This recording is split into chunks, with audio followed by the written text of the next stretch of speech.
Q&A in the Q&A section at the bottom, and the questions will be queued in the order received. And please, if you don't wait until there's 30 seconds left to ask the question. So I'd like to welcome Tamas Botsam. He is a senior threat analyst at VMware. He's responsible for finding and analyzing relevant malware samples and very interested in invasive in the wild samples and exploitation. He regularly writes on the VMware technical blog. And he is going to talk about the open source malware Ursnif or Ursnif. It's a relatively complex and full-featured malware that was which code was leaked. And different criminal groups have created a swarm of variants from the leaked code. And hence the nightmare. Take it away. Thank you. So I'm Tamas Botsam, and my topic is malware with leaked source code, and specifically Ursnif. So when discussing malware tracking, we mostly mean the development and the distribution of malware as a service or samples created by malware as a service. And normally these malware as a service types of malware operate closed source. So the main components, the builder and the panels are closed source. And of course, they also have some open source components, such as a stage that is used during a manual attack might be used to deliver the malware. Or it's possible that a component of the malware itself is open source, such as a component for privilege escalation. What we normally do is that we track the closed source components, and we do not track at all the open source tools which are used in attacks, because they are so common that they would give us no data. But it might be worthwhile sometimes to track the components which are used inside the malware, even though they are open source. So checking closed source malware gives us usually a very clear classification. So if we can usually classify the unpacked payload into one of the common malware families, and we can identify its variant and version. And this gives us a clear list of malware capabilities, which allows to measure detection. So if we know what types of malware are in the wild, we can clearly measure our own defenses, we can measure the effectiveness of security products, and we can improve our defense. This also gives us, for a single family, usually a linear version history. So we know what version of the malware added which feature. And we can also track the modules which are used by the malware, so we know when a new module has appeared and how the new module is being developed. But then what sometimes happens is that criminals have a breach and their source code leaks. First, it usually leaks to some forum, and then it sometimes leaks to the open web. And then a nice, clear understanding of the threat goes out the window, basically. So this gives us many problems, even besides tracking. So here, the service that leaked, the source code that leaked, is not just a tool or a component that can be used within an existing malware service, but it's an entirely new service. So the malware author can just start a new criminal enterprise based on the leaked service. Also, attackers were paying for this service before, so it's obviously valuable. It's not something that is available for free from open source. Also, the biggest problem probably is that a bunch of forks are created based on this open source code. For criminals, this means that creating a new malware service is basically free. As for the code, they just need the infrastructure.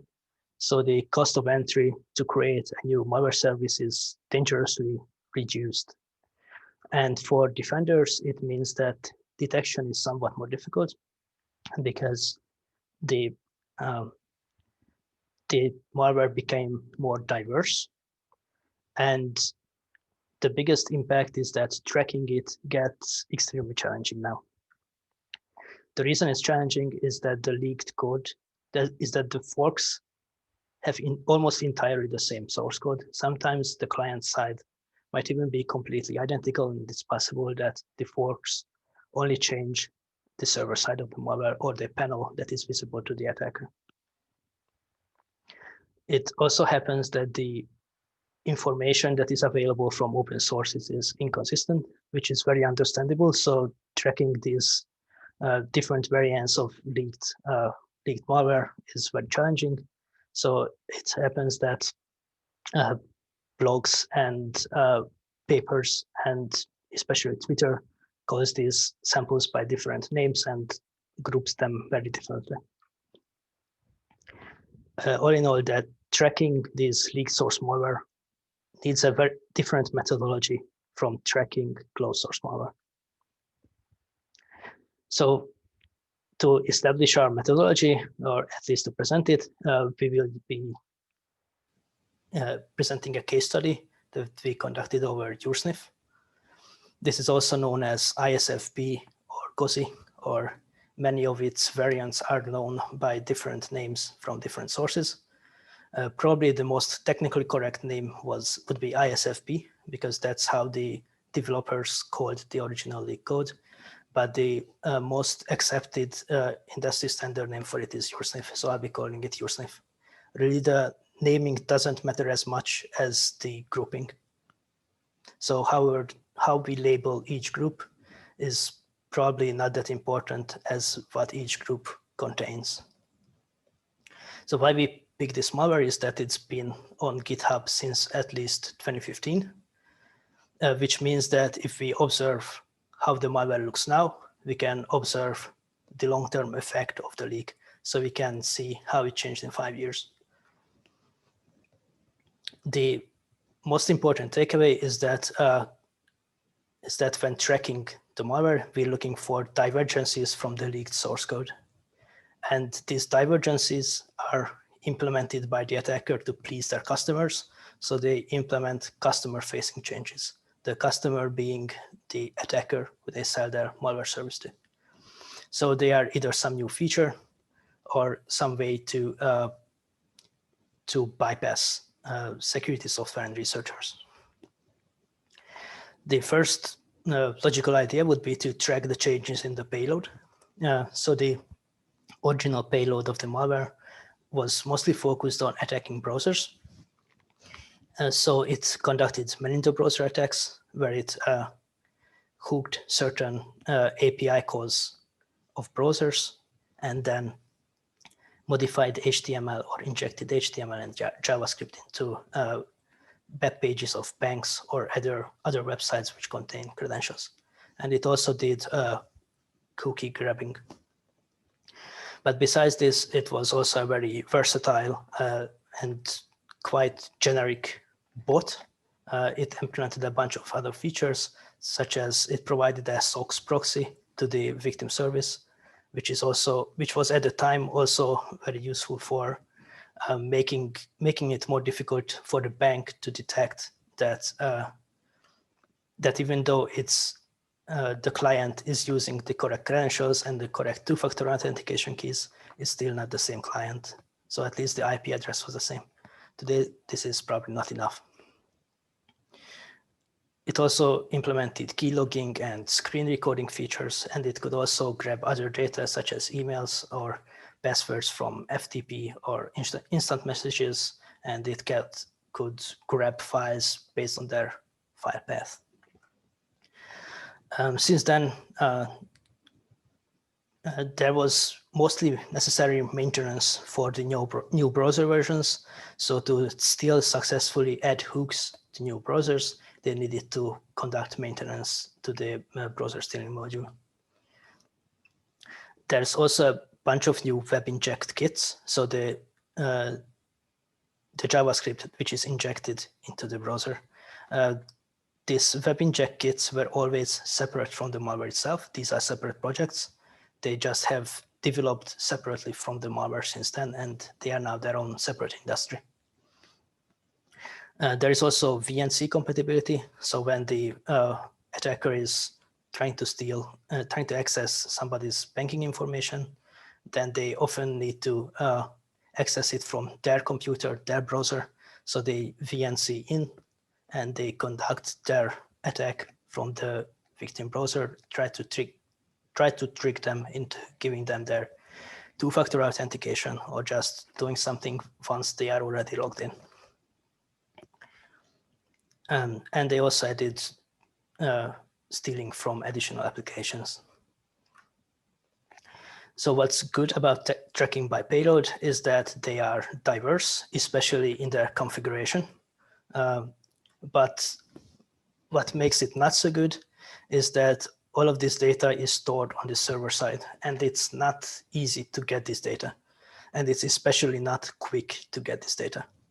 The servers try to filter connections which they consider legitimate, and so they try to filter out researchers and automations.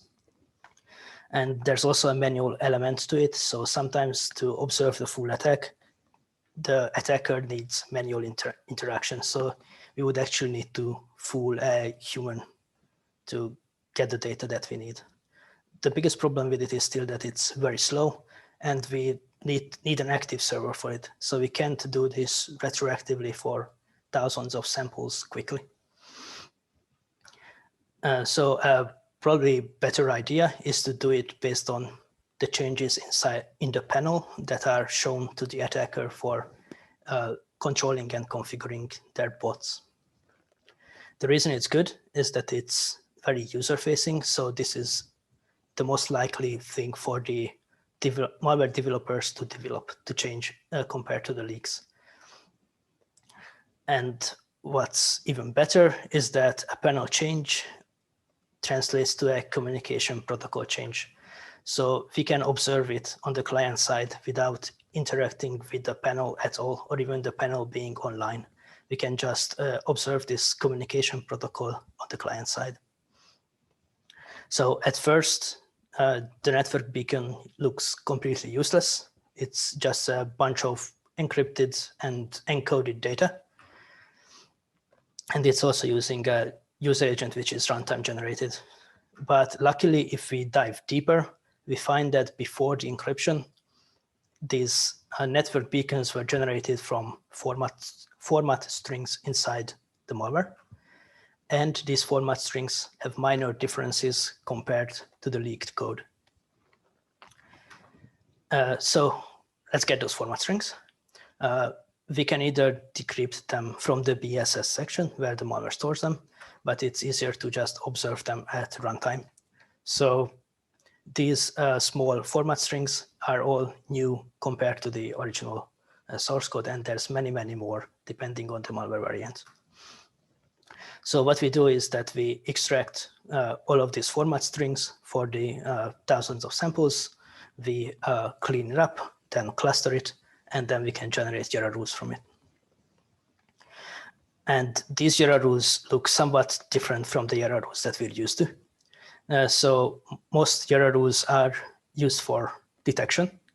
So they only contain positive parameters that should match, or very few negative parameters that are used to mitigate FPs. But here they are mostly negative checks. So format strings that should not be in this variant. And there are also a few format strings that should be in this variant. And this gives us some initial clustering. For some variants, this is all that is needed. For them, it's excellent, such as because we see some parameters that are only used by one variant. But it also happens that something such as the uptime gets adopted by an other variant, or more, probably a better example would be Tor. Tor was used by one variant called Dreambot, but it was later adopted by other variants too. So just using the format strings is not always enough to detect the differences between the variants. So if we go deeper, we arrive at configuration extraction, which is what we need. It's the most work, but it gives the best results. So there's a bunch of good data that we can get from configuration extraction. We can get the encryption keys. So it uses two types of encryptions, RSA and Serpent. RSA is used for signing requests and signing files embedded inside the malware. And Serpent is used for symmetric encryption. This is the only time I've ever seen Serpent. Serpent is an encryption protocol that is not really used anymore. It was considered to be the encryption algorithm for AES, but it got second place. So basically it's never used except for Ursnif. Very valuable is in the clustering is the type of configuration. So as we will see, there's a bunch of types of configurations that we need to handle when extracting from the malware. There are also domains for command and control, which are sometimes useful, sometimes not so useful. And also sometimes useful are identifiers in the configuration. The configuration contains key value pairs, where the key is a random ID, or sometimes an ID generated from a string with CRC. And the value is a string. So it could be something like a domain to connect, or configurations for the key logging module. So Ursnif stores its configuration in custom data structures, which it named joined files. So there are two of these embedded files that we actually care about. One of them is the embedded public key, and the other one is the base configuration for the malware that contains every other data that we care about, including the Serpent key. So each of these files is represented with a metadata structure that we see on screen. And over the years, these have sometimes changed, and different variants now have different metadata structures and even completely different ways of storing the configuration. And mostly just reorganization and adding additional encryption on top of the original. So if we start digging more into it, we will find that we have to follow a bunch of pointers to get to other structures, then get to even more structures, and then finally get to the strings that we want. And we need to do the same for RSA keys, for public keys, where there is just a single XOR for obfuscation. So this base configuration is actually very simple to extract and understand. But later it got much more complicated. So first there was some new type of obfuscation added, but that's not really the problem. The possible problem is that there is now a proper encryption inside with a runtime generated key. So extracting this runtime generated key could be tricky.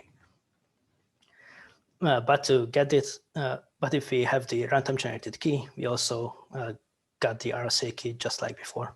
And for extracting the configuration for this variant, we didn't need anything else, just this runtime generated key. This gets different for the last type of configuration that is commonly used.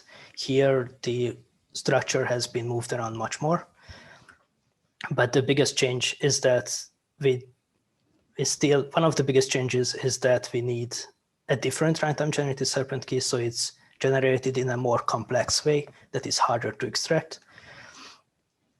But the biggest difference is that we actually need this RSA key to extract the rest of the data, because the RSA key encrypts yet another internal key, which is used to decrypt the configuration.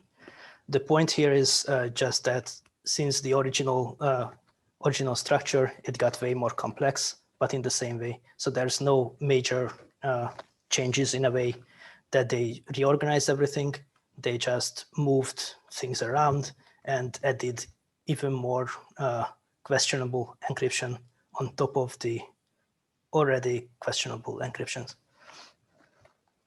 So all of these configuration types have further subvariants where some parameters are moved around even more, or some key lengths are different, but otherwise they are the same. So after a lot of reversing, I can now automatically extract and parse the configuration for the thousands of samples that I have. And we finally have all the data that we need to provide the correct classification. Now the problem that I'm facing is that I have too much data to establish correct classification. So I need to pick the ones that I want to use. And I need to cluster these samples in a way that they actually represent real-world clusters, real-world variants, and not just arbitrarily defined clusters. So to validate if my clustering is correct, I like to use graphs. So here we see 4,000 samples. Each one is a node on the graph, and each sample is connected to its configuration type and all of these cryptographic keys that I extracted from them. So the first thing that we notice on this graph is, well, it's probably that it looks very nice. But the second thing that we notice is that there are two completely different, distinct clusters that are not connected to each other in any way. So that means that the two clusters do not share any cryptographic keys at all, not even the internal ones. This is interesting because on the surface, these samples are extremely similar, but based on the extracted data, it's trivial to draw the lines. They look like completely different malware families. The left cluster is what's centered around one of the major configuration types, the most complex one. This currently has the most samples in the past 6 months. And it's often referred to by the industry as either version 3 of ISFP or RM3 of ISFP. So it's perhaps different. It's perhaps difficult to see the samples themselves on this graph. So let's remove everything but the samples. And here we can see only the samples. And if two samples are close to each other on this graph, that means that they share at least some of the cryptographic keys. And we can also zoom into the graph to see why they are so close to each other, so what makes them similar. And here I found that the most reliable way to find variants within this version 3 is by the key that is used internally within the malware.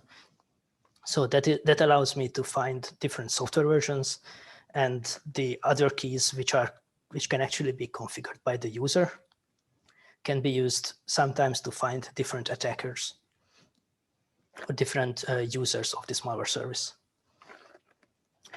This works also somewhat for this right cluster, but it's still too messy. It needs more parameters to define the clusters more clearly. So here, that's what I did. I added even more parameters. I added the top-level domains of the connected servers, and I also added the configuration IDs.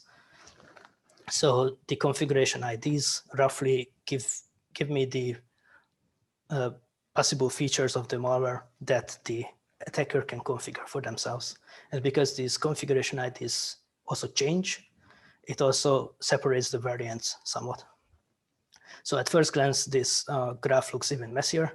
But if we remove everything but the samples, then we see that now we have two nice and separate clusters. And the top one is often referred to by the industry as IAP for the panel that it uses. And the lower one is sometimes referred to as Gaussiet, because they are all centered around either the .at domain, so they are connecting to the .at domains, or they are using encryption keys which were used by samples which connected to this domain. We have 5 minutes. Okay, thank you.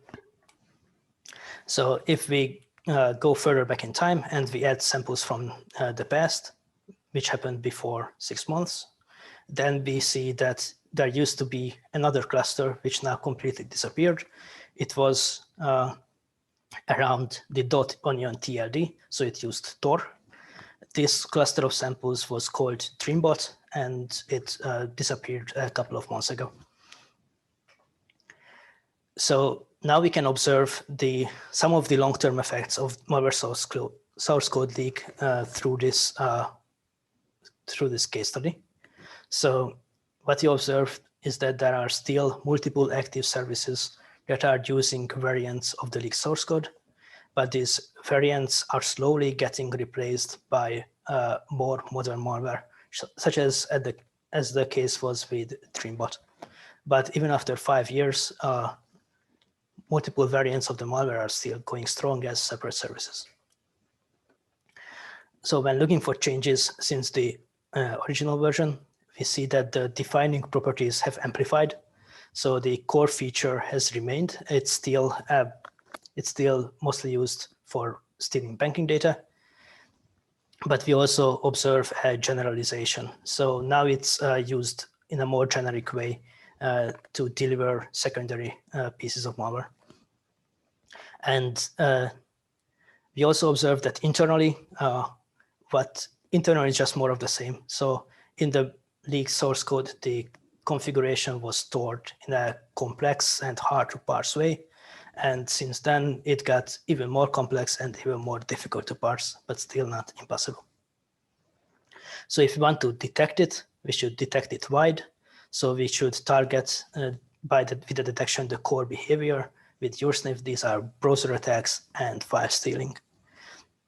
And if we want to track this malware, then we should do the opposite. We should not focus on the core behavior, but instead focus on everything else.